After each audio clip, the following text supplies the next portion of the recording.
Well, as we saw in the introductory reading for fixed income, we're going to be looking at liability-driven versus index-based strategies. That's going to be a big chunk of the material, and that will be the focus of this next reading. It's a long one. There's a lot going on.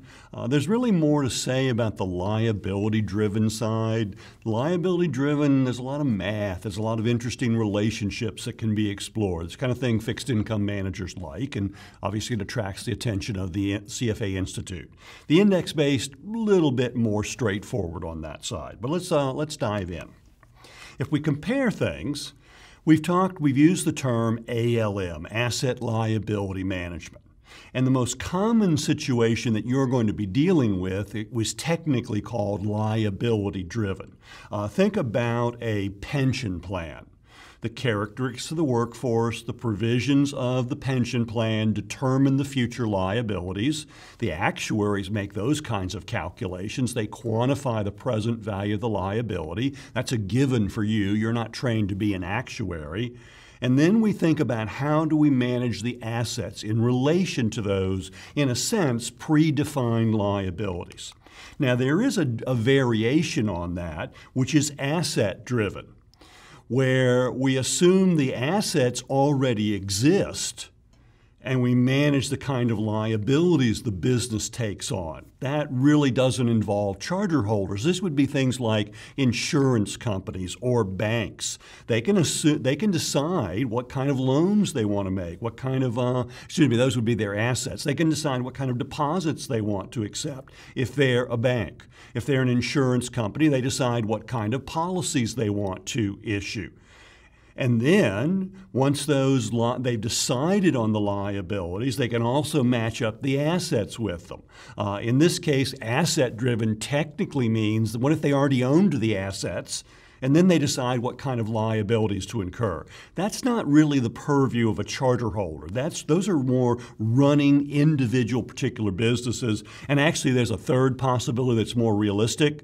If I was running a bank, simultaneously, I decide what kind of liabilities I want to assume, and based on the liabilities, what kind of assets would I hold, and what would be the optimal combination. So you can even have combined optimization of both assets and liabilities. Again, those are things that are way past being just a charter holder. You're digging into the individual business operating aspects of a particular company. So your focus is going to be the liability driven. Here are the liabilities. Now what are we going to do with the assets? Just to set a context. You don't want to kind of go overboard imagining things that are really beyond the scope of what a charter holder can handle. So our focus is really going to be here, and I'll often just say ALM, Asset Liability Management. If not said otherwise, what we really mean is liability driven, more technically. Later, in some subsequent modules, we'll take a look at index-based. We manage the assets in relation to the characteristics of an index that we're going to compare the portfolio to after the fact. So when we talk about liability-driven, or more generically ALM, you'll often hear the word immunization. Immunization implies some very specific set of circumstances. We have definable liabilities that we can quantify. We can determine a present value of those. We know their future value. When are we going to pay them? How much? We can determine a present value. We're going to set aside assets, and we're going to manage those assets with one and only one purpose: to meet those future liabilities. We're not going to draw anything out of the assets for any purpose other than paying those future liabilities. If you start saying, well, I'm going to throw in some other goals and objectives, that's no longer immunization. So this is a very specific technique. To the extent we have bonds that have coupons, we'll reinvest every coupon if we don't immediately need to pay it out to meet one of those liabilities. If one of our bonds hasn't come due when it's time to pay the liability, we're assuming we're going to sell that bond when necessary. So everything is dedicated, is another word you sometimes heard. The assets are dedicated to only one purpose: funding those future liabilities. So over the time horizon until payout, essentially we're saying we want to have a known rate of return so we know exactly what those assets will appreciate to. We're minimizing any variability, but only in relation to those dates we're going to pay the liabilities. We don't care about short-term market volatility. That by itself is irrelevant. The only issue is paying those liabilities. That's immunization, or another term, dedication. So if I think about it, this could be called replicating a zero coupon bond. The easiest way to do this would just be buy zero coupon bonds that come due in the amount needed on the date you need to pay the liability. In fact, that is a form of immunization. It's called a pure cash flow match. But any other strategy that achieves the same objectives is replicating the return of a zero.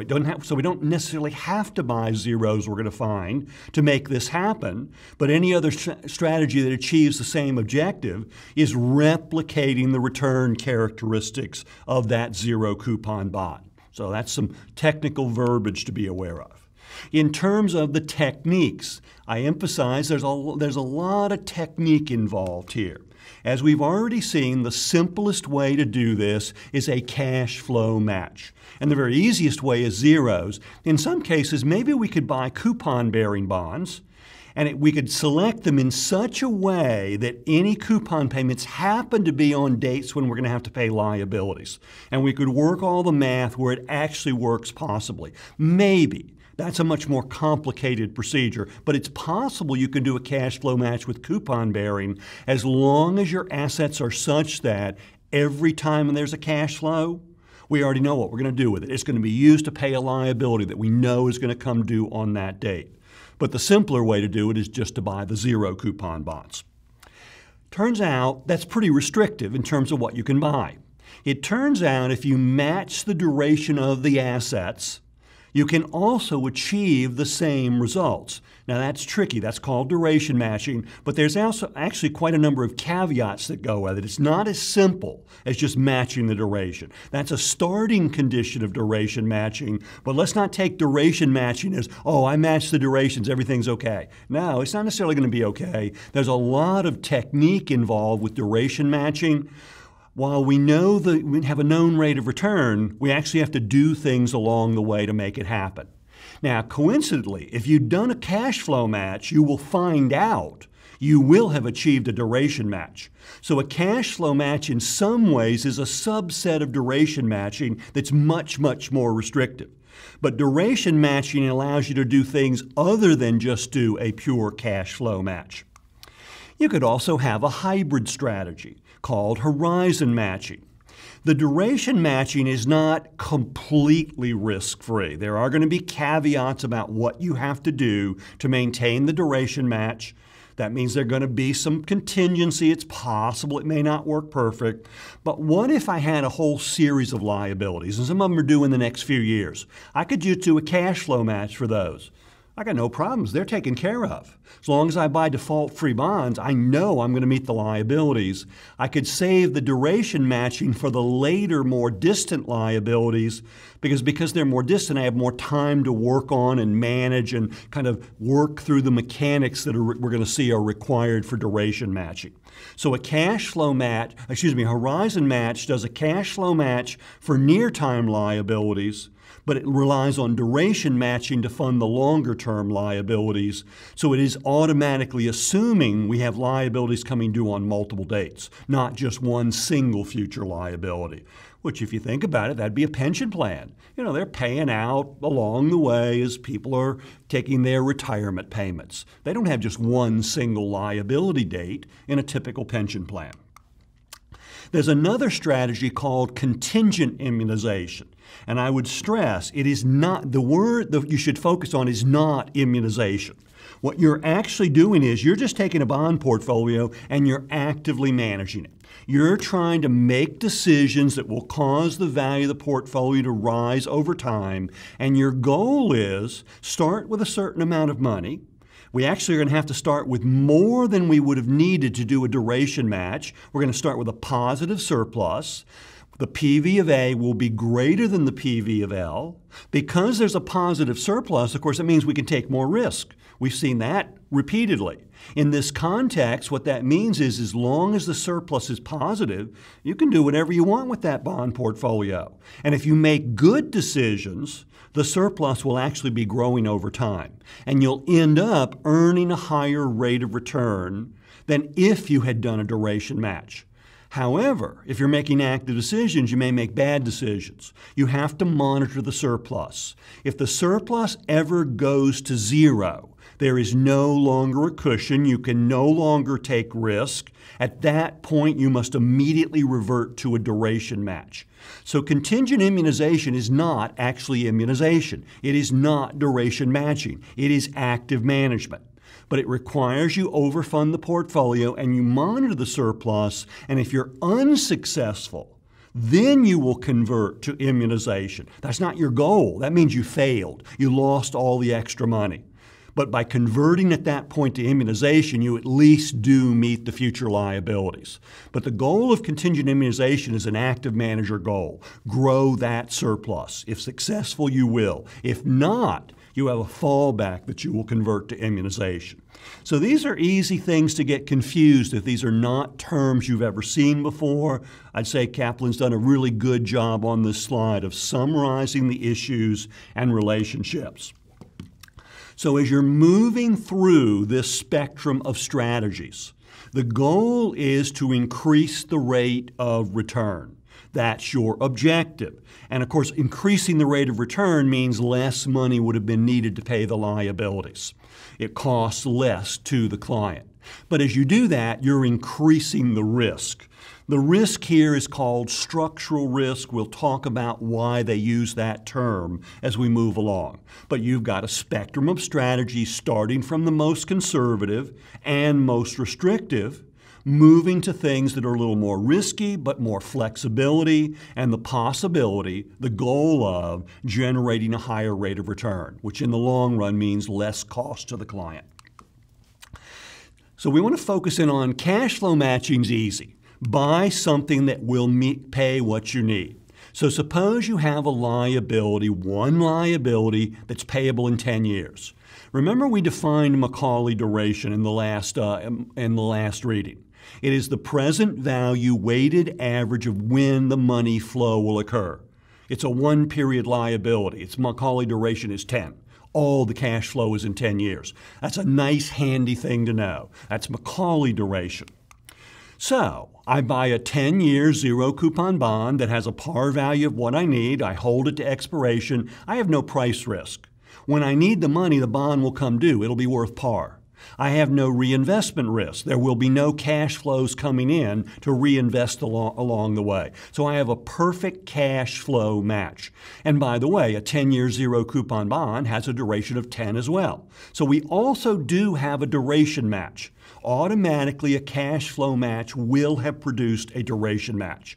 But a duration match gives more flexibility. So duration matching could encompass the idea, let's go pick other bonds that have duration of 10. And we happen to pick out a 12-year coupon-bearing bond.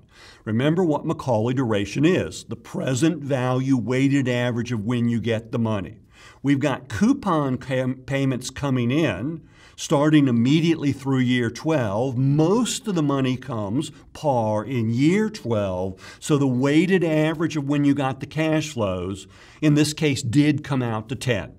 So you have to look up the duration of various bonds. It happened the 12-year bond, given the coupon rate, was the one with a Macaulay duration of 10. We can pick that, but think about it. We've got risk. In 10 years, we need the money. We'll have to sell it. It'll be a 2-year bond. What if interest rates have gone up? The price will have gone down. It's not going to work. But hold on.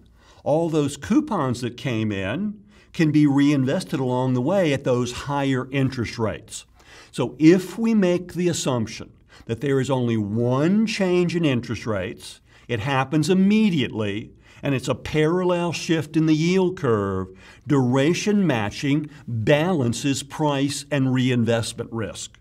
That is the key of why does duration matching work? It's not an issue of your matching duration so immediate changes in value will match. That's true, but that's not really the driver behind duration matching. We're talking about funding future liabilities, short-term price volatility. That's not really the story. The story is, think about it. Let's say I did rates up. Let's stick with that. So when we have to sell the bond, we'll sell it for less, but we will have reinvested the cash flows higher. It turns out if you match the Macaulay durations, and if there was only one small immediate parallel shift in the yield curve, that price risk, sale price risk, and reinvestment risk will balance each other out, and we will have a known stable future value. Of course, vice versa if rates had gone down. When we have this 2-year bond that has to be sold, the price will be up. But all those cash flows had to be put back to work at lower rates. Once again, stability of future value. Now, whether they will ask you this technical question, I don't know. But it is kind of important. The fundamental driver about duration matching is that it balances price and reinvestment risk. A subsidiary issue is, it's immediate changes in value match. The more profound issue is it stabilizing the future value of the assets? And it does. Of course, that condition is too extreme. It's unrealistic. So there has to be more to the story. That can't be the end of it. It can't just be match the durations and everything's going to be okay. It's not going to be okay. Additional steps are going to be required. Real world, how can things fluctuate? Suppose we have one single known liability, as we did in the previous slide. What are the conditions? We need enough money. We have to set aside enough money, PV of A, to equal or exceed PVL. This isn't magic. Give me enough money to start with. Technically, that isn't always true. That's contingent on the assumption that the rate of return on the assets is no higher than the discount rate used to determine the PVL. We'll actually find out, you will discover later, more advanced situations, we don't always have to start with a PVA above PVL. It is listed as one of the normal conditions. There can be special cases where you could actually start with a lower PVA and still make it work. But we'll save that for a bit. You have to match the Macaulay durations. That will balance the price and reinvestment risk for small, immediate parallel shifts in the curve. We also need to be concerned with convexity, because the convexity effect is going to come into play when there are large changes in interest rates. Remember, convexity matters when there are very big changes in rates. So there's an additional condition. When you look at the convexity of your portfolio, it should not be excessively large. It says minimize. Now, that's true, but it's tricky. Unless you know a lot, you will misunderstand what they mean when they say minimize. We're going to see a little later, even in this module, some math behind this. Convexity is a function of two things: duration and the dispersion of the cash flows of those assets or liabilities that are being analyzed. So we're matching the duration of the assets and liabilities. The single period liability has no dispersion of its cash flows. So for that liability, it has the lowest possible convexity that is possible given its duration. So we're going to be matching the duration. So when we say minimize portfolio convexity, we're not saying zero. We can't take it to zero because we have duration. So what we're really saying when they say minimize portfolio convexity is that we don't want the dispersion of the cash flows of the asset around their duration to be excessively large. Technical issue, but an important one, and it's the basis of what we're going to be calling immunization risk. So minimizing portfolio convexity does not mean set it below the liability convexity. It'll actually turn out to be mathematically impossible to do that. when you've matched the duration of the assets to the liabilities. So yes, minimize it, but don't misunderstand that. That just means don't make it a lot bigger than the convexity of the liabilities, because you'll create structural risk, which we'll come back to. When you have multiple future liabilities, the rules are actually the same, but they don't look the same. Now, we need enough money. Yes, that's the same. But they shift from focusing on matching Macaulay durations to matching money duration.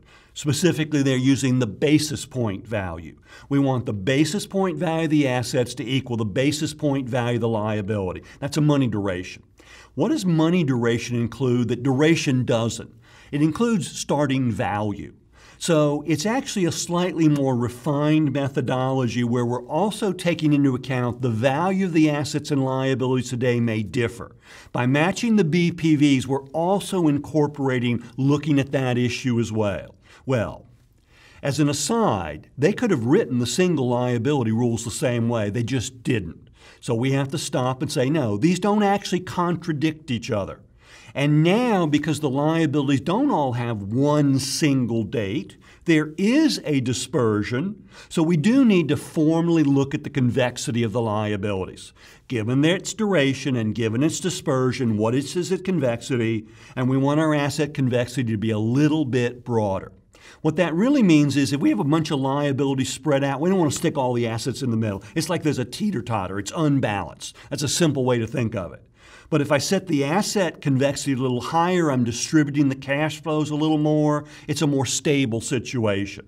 We'll look at this more technically and when we talk about immunization risk, but it's important, and it's actually equivalent to this statement. When you know enough, you realize the two convexity statements are actually equivalent. When you don't know very much, you think, oh, they're different. No, they're really not different. When you go through the mechanics of how the convexity of a single period liability works, it actually turns out the rules are the same for both.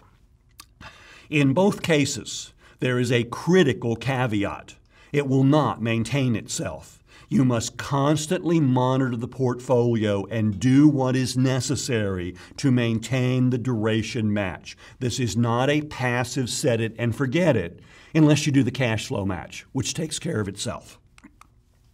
There's some technical issues, as I pointed out. There's some assumptions about portfolio return versus discount rate of liability. Sometimes you could actually start with a lower PV of A than PV of L. It's generally a somewhat more riskier settings where that happens, but there are situations where we'll see it. It's not inherently a problem. We're assuming none of the assets default. We're also assuming there will be no spread change between if you use credit risky assets and default-free credit risky assets. Because if there's a spread change, you need to rebalance one of those bonds. That would be affecting the price you're going to have to pay or receive, and that can mess up the duration matching features. You can end up losing money and not having enough to get to the future value. No defaults, no spread change, so in reality, you always almost use very high quality bonds for these strategies. There's also an issue about that discount rate that we're assuming we'll earn on the assets, the projected return. How do we technically calculate duration and convexity? You've done many times a portfolio calculation where it's 50% in duration of 7, 50% in duration of 5, the duration is 6. That's pretty much right. But more technically, what you should do is do a big, complicated spreadsheet including all of the cash flows of all of the assets in the portfolio in aggregate, solve for an internal rate of return of the aggregate cash flows to the aggregate current present value of the portfolio, and then use those aggregate numbers to calculate D and C. They'll be really, really close to a simple weighted average calculation you've already done. You're not going to do the IRR calculation. It's too long and complicated. And the Institute even says, and a lot of times people just use the simple weighted average. It's pretty close and it's not bad. But if they had used the simple weighted average approach, well, there's a little bit of error induced by that. But as a practical terms, many people do it. If you need those complicated portfolio statistics, they'll be given. They would be ideal. And we even do go through how it works in the Schweizer notes, but it is not an LOS. It should not be your focus beyond. I should be using portfolio level data, not individual bond weighted average. I often will use the weighted average. Oh, that added a small residual error into the process if we do that. And many practitioners actually do it that way anyway, because the residual error is generally not very big. Hey, I warned you, this is technical stuff. You got to know the rules, but you got to go beyond knowing the rules to the, yeah, but what's the really important parts? What are the parts where people in reality take shortcuts? Life is tough. Even professionals know when it's okay to take a shortcut. So we pointed out as we move through the spectrum of strategies, risk goes up. The name that gets used here is structural risk, because our goal is to fund the future liability. So our risk is if we are not able to do it. And we're going to label that structural risk in this setting.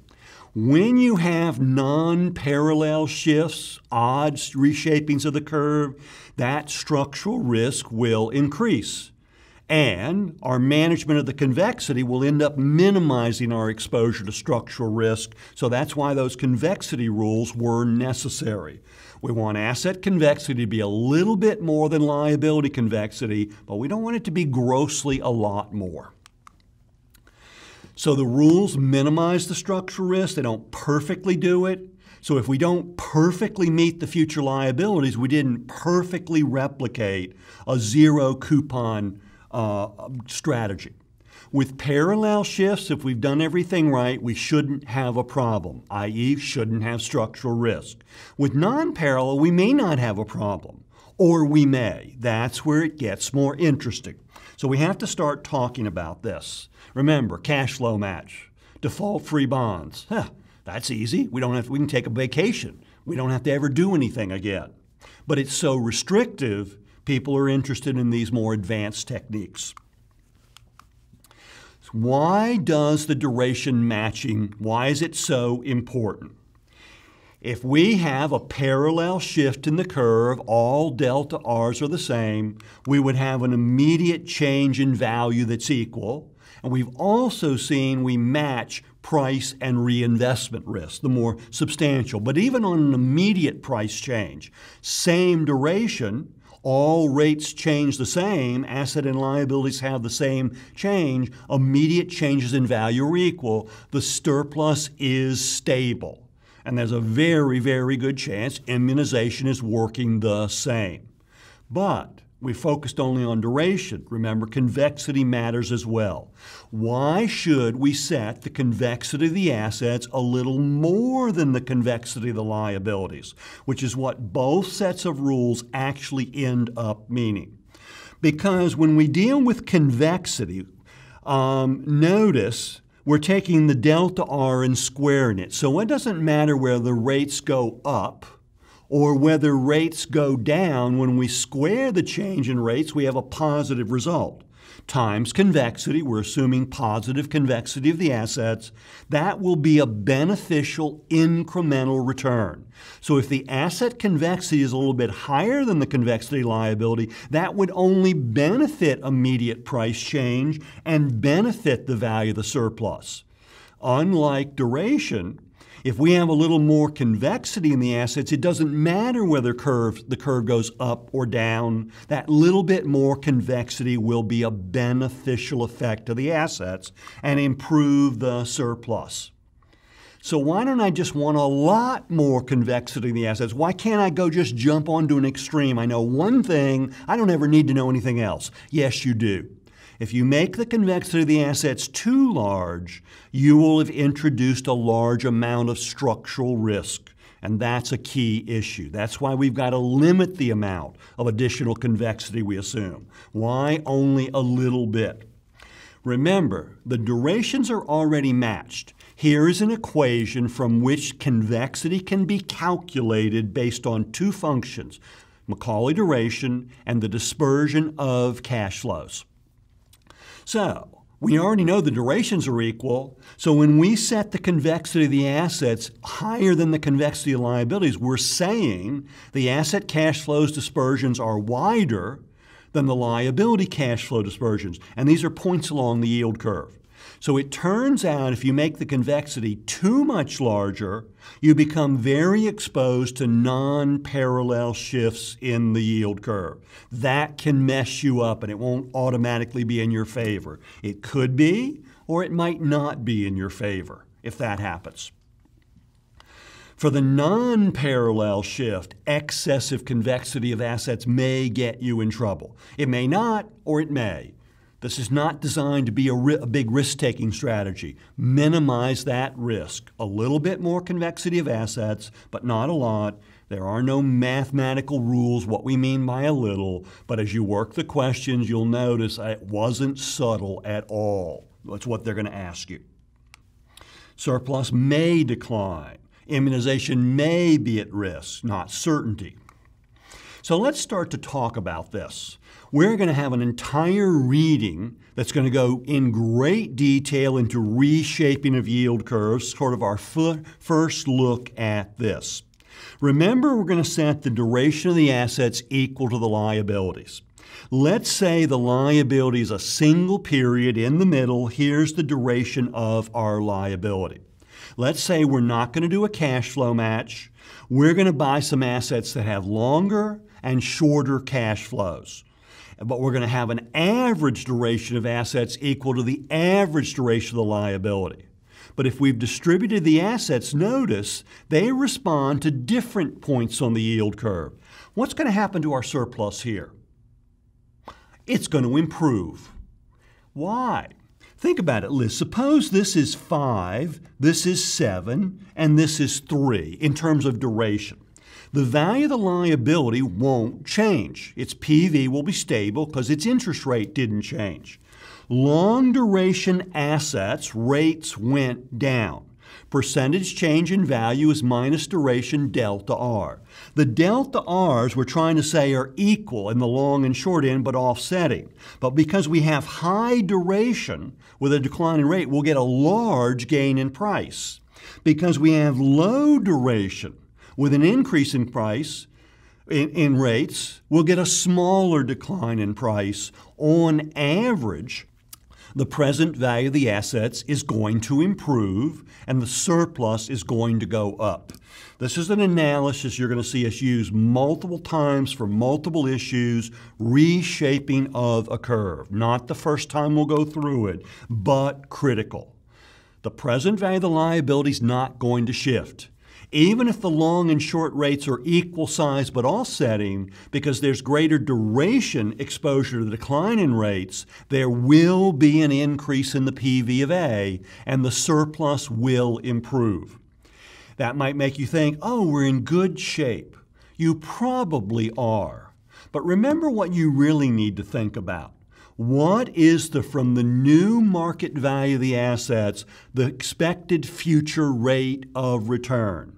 Is that new future rate of return going to be sufficient to grow the portfolio to where it needs to be to fund the liability? Technically, you need to calculate the new portfolio IRR because it will have changed, because that portfolio statistic IRR takes into account that longer duration assets have a bigger effect on your return than shorter because they're in the portfolio for a longer period of time. That portfolio level IRR is a more sophisticated calculation than a simple weighted average. And interesting things can sometimes show up if you had the computer to make those kind of calculations for you. But on a surplus basis, this is good. And it's probably going to be okay when we look at the future value consequences as well. Let's take a look at another example of restructuring and what would happen. Remember, the duration of the liability is all at the median point. Rates went down. The PV of the L will go up. Notice, both long and short-term interest rates went up. That's where our asset durations are. The PV of A will go down. And there is no question the surplus will immediately decline as a result. This definitely suggests there's some potential risk in the strategy. Remember though, our objective is to fund the future value of the liability. Yeah, the PV of L is down, but the future value of the liability is fixed.